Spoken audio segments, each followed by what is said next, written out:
नमस्कार, मैं हूँ आपका दोस्तों सखा में जुगानी और आप देख रहे हैं जो है टॉक्स और उम्मीद करता हूँ कि आप लोग अच्छे और सकुशल होंगे। उसके बाद में देख लेते हैं क्या निफ्टी 28,500 के लेवल को क्रॉस करेगी दिसंबर तक, जैसा हमने बहुत पहले प्रेडिक्ट किया था। और मेरे एक व्यूअर सब्सक्राइबर ने पूछा भी था कि भैया क्या है उसको करेगी, लेकिन उस बीच में हमने उनको बोला था भैया देखते हैं आगे वाले सिंड्रोज में होता क्या है। लेकिन दोस्तों आपको एक बात बता दूं कि जैसा कि हमने अपने यहाँ का सेंट्रल इलेक्शन के टाइम पर एक बात बार बार एम्फसाइज करके बोला था कि हमें मिले चाहे ना मिले वो क्लू, लेकिन जो इंस्टीट्यूशंस होते हैं ना उनको हर चीज पता होती है।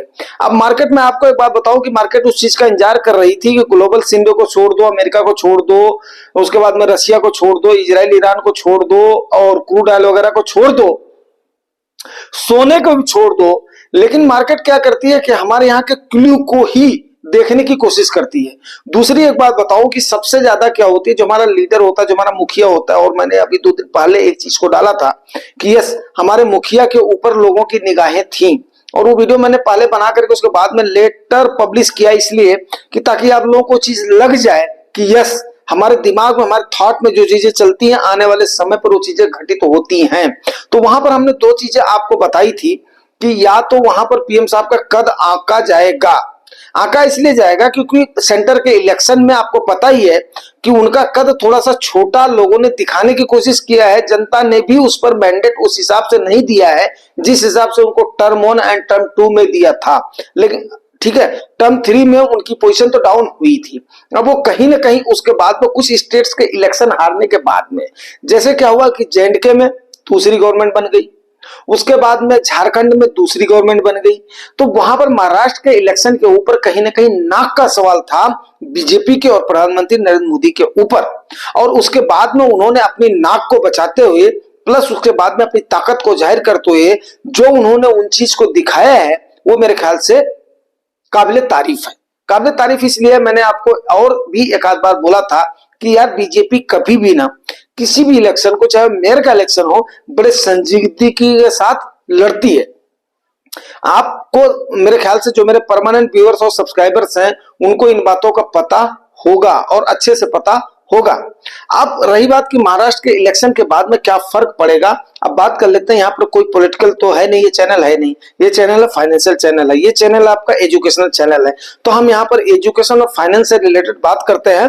तो आइए दोस्तों आप देख लेते हैं कि निफ्टी का अगला मूव क्या होगा। जैसा कि हमने आपको बार बार अंदेशा जताया था कि यस कोई भी इस चीज को प्रेडिक्ट नहीं कर सकता है कि मार्केट कितना नीचे जाएगी कितना ऊपर जाएगी, लेकिन यह संभावना जरूर व्यक्त किया था कि भारत में ग्रोथ के चांसेस बहुत ज्यादा है। और यस कोई भी उसको हमें डिगा तो सकता ही नहीं है। हमेशा हमने बोला था कि जो कुछ भी होगा हमारे यहाँ पर खप जाएगा, दब जाएगा। अब चाहे सीएलएसए की रिपोर्ट हो, चाहे जेफियर की रिपोर्ट हो, चाहे मॉर्गन स्टैनली की रिपोर्ट हो, चाहे XYZ कोई भी रिपोर्ट हो। अब अगर आज की डेट में आप ये बात मेरी नोट कर लो, मैं इसके साथ में शुरुआत करना चाहता हूं अगले निफ्टी की मूव की, और स्टेप बाय स्टेप बढ़ता हूं कि क्यों हम आगे अग्रसर होंगे, क्या क्या हमने स्ट्रैटेजी अपनाया था, क्या क्या नहीं अपनाया था पिछले 2 महीने के सीरीज को, क्योंकि आने वाला समय 27 का है। आगे वाले समय में बताऊंगा कि आने वाले समय में क्या क्या आपके इवेंट घटित होने वाले हैं, ठीक है। और उसके बाद में म्यूचुअल फंड इन्वेस्टर्स ने क्या करना चाहिए। तो सबसे पहले आप ये देख लो कि भाई साहब अगर आज की डेट में मार्केट खुली होती ना, आज और कल की डेट में, तो मेरे ख्याल से निफ्टी ने 1000 पॉइंट से ज्यादा का रिकवर कर दिया होता। क्यों? क्योंकि मार्केट आपको हमने बार बार बताया हुआ है कि ये सेंटीमेंट के ऊपर चलती है। कभी भी आप देखना मार्केट हमेशा सेंटीमेंट के ऊपर चलती है। अगर सेंटीमेंट महाराष्ट्र के इलेक्शन का पॉजिटिव आया है तो यस इसमें कोई भी दो राय नहीं है कि हमारी मार्केट पॉजिटिव जाएगी। कल का मूव हमारी मार्केट का पॉजिटिव होगा। मार्केट हमेशा सरप्राइज करती है, लेकिन यस कल की मूव के बारे में क्लियर है, आप इसको नोट कर लीजिएगा। आने वाले समय में आप देखिएगा कि अभी आने वाले समय में 2 इवेंट मेन होने वाले हैं जो कि अमेरिका के इवेंट हैं, इसको आप नोट करिए। सबसे पहला 27 तारीख को उनके 2 इवेंट आने हैं। एक तो FOMC की उनकी जो है ना रिटेन में मिमिक्री का जो भी है वो आएगा, क्योंकि आपको पता ही है, जैसे हमारे यहाँ पर बोलते हैं ना, यार इस चीज का गजट नहीं आया है, अनाउंस तो कर दिया है कैबिनेट में, लेकिन अभी गजट नहीं, गजट का इंतजार रहता है। उसी प्रकार से जो उनकी एफओमसी की मीटिंग हुई थी, आने वाले समय पर आपको पता है कि ट्रंप जी आने वाले हैं। उसके बाद में जयराम पॉल जी ने अपना बड़बोलापन जो है जाहिर कर दिया था कि यस मैं 2028 तक बना रहूंगा, चाहे ट्रंप जी हटाएंगे तो भी मैं नहीं हटूंगा। लेकिन ऐसा नहीं होता, कुर्सी को सलाम है, 4 दिन के बाद में उनके स्टेटमेंट चेंज हो गए थे। अब आने वाले समय में 27 तारीख को इसका पक्का वो रहेगा, इंतजार रहेगा। दूसरा का जॉबलेस क्लेम का डाटा आने वाला अमेरिका का, वो भी 27 नवंबर को आने वाला है। तो यस, हमारे पास कल की डेट में मूव का जो भी है, हमारे यहाँ पर कल की डेट में यस मार्केट हमारी अच्छी खासी मूव करेगी, इसमें कोई भी दो राय नहीं है। जल्दी जल्दी मैं इसलिए खींच रहा हूँ कि कई सारे सिनेरियोज हो जाते हैं, कई सारी चीजें हो जाती है। मैं क्वेरीज और कमेंट को आज की डेट में नहीं ले रहा हूँ, क्योंकि मतलब जो है आज तो था संडे, मैंने कल की डेट में मैक्सिमम कवर कर दिया था, लेकिन आप लोगों ने भर भर करके क्वेरीज करा हुआ है। यस डेफिनेट है, उसका जवाब मैं दूंगा। हो सकता है संडे सॉरी मंडे या जो ट्यूसडे में जरूर डाल दूंगा, क्योंकि अब मैं क्वेरीज को बकाया नहीं रखता हूँ। जितना ही मैं बकाया नहीं रखता हूँ, उतना ही ज्यादा आप लोगों का रिस्पॉन्स आता है। लेकिन इस बीच में मैंने क्या किया था, बिल्कुल मैं भी कूल एंड काम हो गया था थोड़ा सा, किस लिहाज से, क्योंकि आने वाले समय पर इस देश का क्या इलेक्शन आ रहा है, क्या जनता मैंडेट दे रही, क्या आने वाले समय पर मूव होता है, उसके बाद में कई सारी चीजों को मैं भी अपना रिसर्च एनालिसिस कर रहा था। एंड कुछ क्या होता है कि मैं अपने प्रॉपर्टी वाले उसमें भी जो हमारी अभी चल रही है, अपना डील चल रही है, रोड साइड की प्रॉपर्टी बड़ी दिन से ढूंढ रहा था, पर जो आप लोगों के आशीर्वाद से जो पिता परमात्मा की कृपा से वो हमारा फुलफिल हो गया है, और उसका हमने जो है अपना बयाना वगैरह भी दे दिया है। अब आगे देखते हैं कि उसके बाद में मतलब जो है उतने बड़े कार्पस का इंतजाम कैसे करते हैं, और उसको फिर कैसे फिर अपने नाम पर करवाते हैं। हाँ, एक चीज जरूर मैं ऐड करना चाहूंगा कि वैसे मैं जनरल से जो है अपना बिलोंग करता हूँ, वो किसी एससी की जमीन है, तो उसको उसमें हमें डीएम की परमिशन लेनी पड़ेगी, उसको आवासीय में कन्वर्ट करना पड़ेगा। ये सारी चीजें जैसे मैं करूंगा आपको अपडेट करता रहूंगा। अब बात कर लेते हैं सीधे सीधे मार्केट पर। तो मार्केट पर अभी क्या होगा कि कल की डेट का आपका क्लियर है कि भैया सारे इंडिकेटर बता रहे हैं कि यस कल की डेट में मार्केट मूव करेगी, 100% मूव करेगी। लेकिन यहाँ पर मूव मतलब ऊपर की तरफ मूव करेगी, नीचे की तरफ नहीं। लेकिन यहां पर आपने बिल्कुल भी कूल एंड कॉम रहना है, बिकॉज कभी भी मैंने बार बार ये शब्द उठाया है आपके सामने कि मार्केट हमेशा इन्वेस्टमेंट का मौका देती है। जिस लेवल पर आज हो आप, मार्केट आज के 4 महीने 6 महीने बाद इस लेवल पर पक्का आपको मौका एक बार जरूर देगी। बिकॉज क्या होता है, मार्केट इस पेदे को टच करती है, उसके बाद में फिर ऊपर जाती है। तो आपका कम से कम मान करके चलो कि जो 24,000 के आसपास है, कल 24,000 से ऊपर 24,500 का लेवल आपको मार्केट दिखा सकती है। आई होप इतना आपको दिखाएगी ही दिखाएगी। तो उस लेवल को आप कभी भी टच कर सकते हो, कभी भी टच करोगे, आने वाले समय पर टच कर सकते हो। तो अपने कैश को बरकरार रखना है हमने, और उसके बाद में हमें फिक्स इंस्ट्रूमेंट से जितना गेन मिलता है उसको लेकर के चलना है। आने वाले समय पर हमने यहाँ पर अच्छा खासा इन्वेस्ट करा हुआ है, कोई इसमें दो राय नहीं है। 23,800 के लेवल पर हमने करा हुआ है, 23,300 के लेवल पर मैंने कॉल नहीं दिया, हो सकता है बहुत लोगों ने करा होगा, इसलिए नहीं दिया है 23,300 के लेवल पर, क्योंकि क्या हो रहा था उस समय मार्केट फ्लक्चुएट चल रही थी। 23,200 के लेवल पर हम लोग ये सोच रहे थे कि यस वहां पर जाएगी, उसके बाद में करेंगे। तो भाई ठीक है, हमने 23,300 के लेवल पे, 500 के लेवल पे, 800 के लेवल पे ये तो हमने करा हुआ है ना। तो यहाँ पर कोई चिंता वाली बात नहीं। एक दिन के अंदर कोई भी, मैं वहां पर एक चीज कोट करना चाहूंगा राकेश झुंझुनवाला सर के उस स्टेटमेंट का, जो कि आप लोग उसको चाहे तो उसको देख सकते हैं। बिकॉज मैंने आपको बार बार ये बात बोली है कि मेरे ऊपर बहुत ज्यादा इंप्रेशन अगर पड़ा है तो हमारे इंडिया के Warren Buffett Rakesh Jhunjhunwala sir का पड़ा है। उन्होंने ये बात हमेशा बोली है कि भैया आप 1%, 1.5% से ज्यादा मार्केट में कभी भी रिटर्न की उम्मीद मत करो। ये उन्होंने इस परिप्रेक्ष्य में बोला है कि जो कि स्टॉक्स में इन्वेस्ट करते हैं उनके लिए बोला है। उसके बाद में जब आपकी रैली आएगी तब आप 2 गुना, 3 गुना, 4 गुना की उम्मीद कर सकते हो, पर्टिकुलर स्टॉक्स के बारे में बोला है। उसके साथ साथ उन्होंने ये चीज एडवाइज करी है कि आप लोगों को अगर रिटर्न चाहिए, सही तरीके से रिटर्न चाहिए, डाइवर्सिफाइड रिटर्न चाहिए, तो आप कहां पर करो, निवेश करो, आप म्यूचुअल फंड में निवेश करो। बिकॉज क्या होता है कि वहां पर अगर आप निवेश करते हो, उनके शब्दों में मैं बोल रहा हूं कि वहां पर आपका पास एक एक्सपर्ट होता है जिसको आप हायर कर रहे हो, वो आपको 14 से 15% या मिड कैप या स्मॉल कैप में ज्यादा उससे 18 से 20% के लेवल पर रिटर्न दिला सकता है। और उन्होंने ये भी बोला, मैं दावे के साथ बोलता हूं कि आप 14% से कम रिटर्न तो कभी भी मार्केट में अगर म्यूचुअल फंड के थ्रू इन्वेस्ट कर रहे हो, तो ये उनके स्टेटमेंट है। आप आरडी से, एफडी से, एलआईसी से, आप किसी भी सेफ इंस्ट्रूमेंट से, गवर्नमेंट के बॉन्ड से, उससे ज्यादा ही रिटर्न आप कमाओगे। तो इसके अलावा मैं आपको क्या मैं बोलूं और किन शब्दों में मैं आपको तारीफ करूं कि यस, उन्होंने ऐसा करके हमें एक मंत्र दिया है।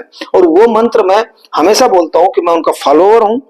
यस, मैं राकेश झुनझुनवाला सर को आज उनकी मतलब वो यहाँ पर हमारे साथ में फिजिकल रूप से प्रेजेंट नहीं है, लेकिन उनकी दिवंगत आत्मा हमारे साथ में है, उनकी सीख और सिखलाई हमारे साथ में है। तो अब ऐसे ऐसे अगर महान इन्वेस्टर्स ने जिन चीजों को हमें एडवाइस किया है, मैं मानता हूं यस, हमारे जितने भी व्यूअर जो है सब्सक्राइबर हैं, वो मार्केट के कोई भी इतने बड़े एक्सपर्ट नहीं है।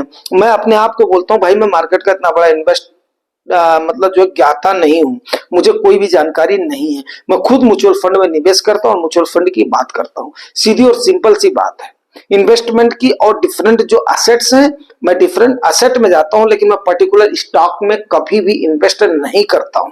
और मैं हमेशा इस कोट के साथ राकेश झुनझुनवाला सर के जाता हूं। आज तक मैंने इसको किसी भी वीडियो में कोट नहीं करा था, लेकिन आपको उनके कई सारे स्टेटमेंट मैंने जरूर दिए थे, आप उसको देख लीजिएगा। हमेशा मैंने उन बातों को बोला है कि झुनझुनवाला सर ने उन बातों को बोला है। बिकॉज क्या है, बहुत ही लोअर लेवल से ऊपर के लेवल पे गए हैं। अब यहां पर बात ही आ जाती है कि हमारे म्यूचुअल फंड इन्वेस्टर्स ने अब क्या करना चाहिए और क्या स्ट्रैटेजी अपनानी चाहिए। म्यूचुअल फंड इन्वेस्टर्स ने इस समय बिल्कुल कूल एंड काम हो जाना चाहिए। जो उनके शब्द हैं राकेश झुनझुनवाला सर को, उनको मैं कोट करूंगा। एसआईपी के थ्रू उन्होंने बिल्कुल one of the best option माना है कि यस, अगर आप एसआईपी के थ्रू इन्वेस्ट कर रहे हो तो आप अपने रूपी कास्ट को 100% एवरेज करते हो। चाहे मार्केट नीचे हो, चाहे मार्केट ऊपर हो, आप टेंशन फ्री होकर के अपना काम कर सकते हो। अपना काम करते रहो, अपना निवेश करते रहो और यहां से अपना गेन करते रहो। तो गेन करते हुए इस समय आपने इन चीजों को लेकर के चलना है। दूसरी चीज, हमेशा मैंने ये बात आपको एम्फेसाइज किया है कि एज के मुताबिक हमेशा चलना चाहिए। आपने एज के मुताबिक हमने बोला है या नहीं बोला है, इन चीजों को आप जरूर चाहे तो हमें बता सकते हैं। एज के मुताबिक करने से क्या होता है, जैसे भी कहीं पर भी अगर आपके पास कैश रहता है, जैसे इस समय मार्केट का सीन था, आप इस समय निकलने की स्थिति में नहीं थे। अगर आप बेचते तो औने पौने पर या घाटे के सौदे में करते। वैसे ज्यादा दिनों से आप इन्वेस्ट कर रहे हो तो आप घाटे के सौदे में नहीं रहोगे, वो भी अच्छी बात है। लेकिन फिर भी अभी जैसे मेरा एक, मैंने बताया था लास्ट में आपको बहुत अच्छा सा एक टिप दूंगा। जैसे मेरा एक जमीन का सौदा अगर पटा है, अगर मैंने एज के मुताबिक अपना निवेश नहीं किया होता, सेविंग नहीं करी होती, या मैंने सारा का सारा मार्केट में क्रिप्टो में डाल दिया होता, तो मेरे ख्याल से मैं बहुत बड़े नुकसान में हो जाता और ये सौदा मेरा पट नहीं पाता, डिफरेंट एसेट में मैं जा नहीं पाता। तो कभी भी आप देखिएगा, जिन्होंने अभी इस समय पे अगर चंक को नहीं लगाया, उनके पास होल्ड है और कल की मार्केट जैसे मूव करती है, थोड़ा बहुत डाल सकते हो तो कल की डेट में डाल सकते हो मूव के समय पर भी। लेकिन आपने इस चीज को हमेशा पॉजिटिव लेना है कि यस, मेरे पास जो है ये हो सकता है, मेरा कहीं ना कहीं यूटिलाइज हो सकता है। बात को मेरी उम्मीद करता हूं कि आप अच्छे से समझ गए होंगे। तो उस कैश को अपने को बरकरार रखना है, उसको इमरजेंसी फंड मेरा ये है, सेफ्टी फंड मेरा ये है, अपॉर्चुनिटी फंड मेरा है, उसको उसके अनुसार एलोकेट करना है। कहाँ एलोकेट करना, कैसे एलोकेट करना है, पिछले वीडियोज में हमने आपको बताया हुआ है। यस, अगर आप उसको ढूंढ नहीं पाते हो, क्योंकि हजारों वीडियोज हो गए हैं, कोई इसमें दो राय नहीं है, तो आप उसके बाद में कमेंट करके पूछ सकते हो कि यस, मैं डेफिनेट है कि आपके लगभग सबके कमेंट एंड क्वेरीज को कवर करता हूं, चाहे कितना भी आ जाए, चाहे मुझे 2 बार करना पड़े, 4 बार कवर करना पड़े, मेहनत करता हूं आप सबके लिए। ठीक है ना। तो हो सकता है उसके लिहाज से ही मेरा ठीक ठाक अभी सौदा पट रहा है। तो उसके बाद में कहीं आपको कल की डेट में ऐसी जरूरत पड़ती है, कुछ ना कुछ आपको ऐसा लगता है कि यस, मेरे को ऐसा करना है, तो उस समय आपका ये काफी बूस्ट आएगा। ठीक है ना। और ये मार्केट का पैसा, क्रिप्टो का पैसा, ये बहुत बड़े कपूत है, सपूत नहीं है। जब आपको जरूरत होती है ना, तो उस समय ये चुटकियों में धोखा दे जाते हैं। ये आपके काम आते हैं कब, जब आपको जरूरत नहीं होती है, तब। हमेशा इस चीज को ध्यान रखिएगा। तो एज के मुताबिक हमेशा अपने आप को एलोकेट करिएगा, तभी आप अच्छे से सुकून फ्री, टेंशन फ्री आप अपना निवेश कर पाएंगे और हमेशा आप कहीं पर भी अगर खड़े होंगे ना तो छाती चौड़ी करके गर्दन अप करके खड़े होंगे। मैं नहीं चाहता हूं मेरा कोई भी व्यूअर है, सब्सक्राइबर जो कि अमेरिकी की तरफ आगे बढ़ रहा है, वो कभी भी उसकी गर्दन झुकने पाए। यस, मेरे पास फाइनेंशियल क्राइसिस है, कभी भी दोस्तों फाइनेंस क्राइसिस में नहीं आना। जुगाड़ टास्क का उद्देश्य ये है अपने निवेश को भी आगे करना है, अपनी कमाई को भी काम पर लगाना है और उसके बाद में हमेशा पैसे वाले भी बने रहना है, इस लिहाज से चलना है। तो जुगाड़ स्टॉक्स आपको जरूर देखना पड़ेगा, ये चीज आप नोट कर लीजिएगा। और उम्मीद करता हूँ जानकारी आपको ठीक लगी होगी, अगर लगती है तो रिवार्ड जरूर करना और आने वाले समय में बहुत सारे वीडियो लाऊंगा। बस अपना प्यार दुलार बनाए रखना। Thank you very much.